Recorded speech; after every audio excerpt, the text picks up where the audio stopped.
जारिमिन आयदानि सोमोन्दै सावरायनो आखायाव लादों।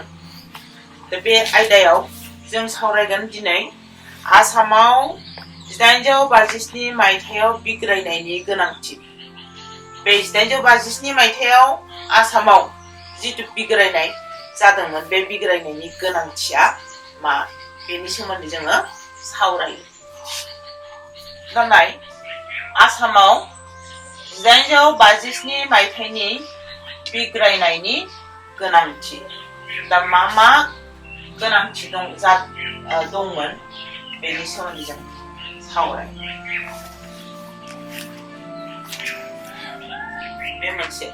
दा नायदो जोङो आसामाव जिथु 1857 मायथाइनि बिग्रायनाय, बे बिग्रायनाया इंराजनि आखायाव मा जादोंमोन?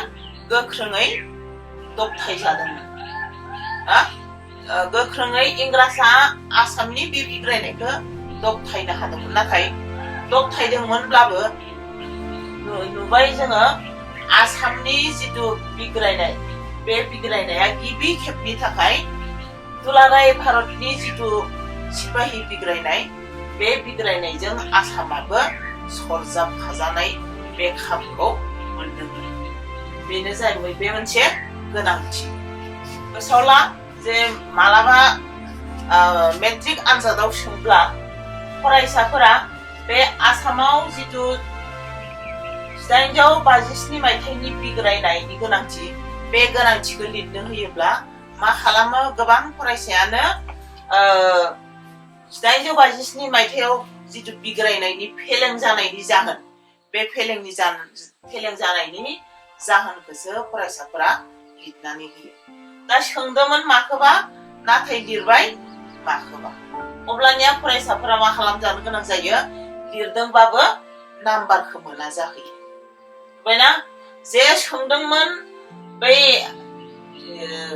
1857 मायथाइनि बिग्रायनायनि गोनांथिखौ लिरालासिनो लिरबाय फरायसाफोरा माखौ? मनिराम देवाननि जिथु 1857 मायथाइनि बिग्रायनायाव फेलें जानायनि माखासे जाहोनफोर, बे जाहोनफोरखौसो मा खालामो? फरायसाफोरा लिरनानै होयो। बेबायदि गोरोन्थिखौ फरायसाफोरा माब्लाबाबो दाखालाम। जेखौ सोंदो बेखौ लिर, नाथाय गुबुन सोंनायाव गुबुनखौ लिरोब्ला नाम्बारखौ मोना। दा नैथियाव दंबावो जोंहा 1861 मायथाइनि। 1861 मायथाइयाव मा जादोंमोन? आबादारि बिग्रायनाय। दा 1861 मायथाइयाव आबादारिफोरा जि बिग्रायबाय, बे बिग्रायनाया जाहैबाय बै 1857 मायथाइनि बिग्रायनायनिनो मोनफा मोनफा बिजाथाय। बा बे बिग्रायनायनिफ्रायनो आसामनि रायजो राजाफोरा 1861 मायथाइनि बिग्रायनायखौबो जागायनायनि जिथु थुलुंगा, बे थुलुंगाखौ बिसोरो मोननो हादों।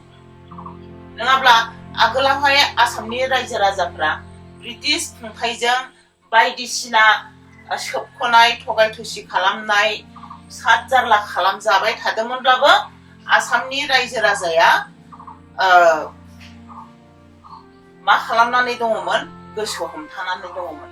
दा नुबाय जे बै 1857 मायथाइनि बिग्रायनायनिफ्रायसो आसामनि बयबो रायजो राजाफोरा बा आबादारिफोराबो ब्रिटिश खुंथाया दि आसामनि रायजो राजानि थाखाय जोबोरैनो हेंथा, बेखौ थारमाने हमदांनो हानानै बिग्रायनायनि लामा लानायनि खाबुखौ। दा नायदोलाय दंबावो बेनिनो जिथु गोनांथि, बेयाव दंबावो बे बिग्रायनाया मानो थाखाय गोनांथि दंमोन। थामथियाव जाहैबाय आसामावबोदि हिन्दु आरो मुसलमान मोननै गाहाय फोलेर दङ। बे फोलेरफोरनि गेजेराव मा जाबाय? खौसे जानानै जिथु बिग्रायबाय, बे बिग्रायनाया मोनसे फोरमान होदों। आसामाव थानाय हिन्दु मुसलमानफोरा दि खौसे जानानै बिग्रायनायाव गावजों गाव मदद होलायनानै बिग्रायदोंमोन, बे बिग्रायनाया मोनसे हादोरारि जिथु अनलायनायनि सानस्रि, बे सानस्रिखौ मा खालामदोंमोन? जौगाहोनायाव मदद खालामदों। बेयो मोनसे। दानिया आरोबाव दङ मोनसेबाव।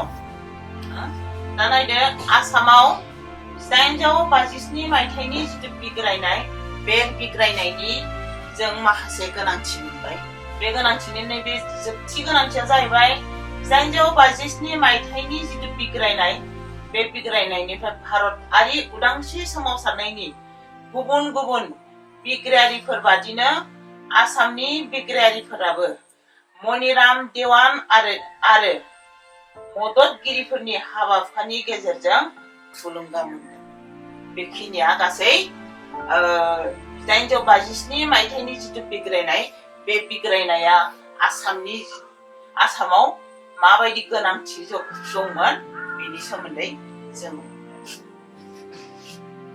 अब्ला जों बेखिनियावनो दिनैनि जिथु सावरायनाय बे सावरायनाय आयदाखौ एसेयावनो फोजोबथ'लायनोसै एसेनोसै गोजोन्थों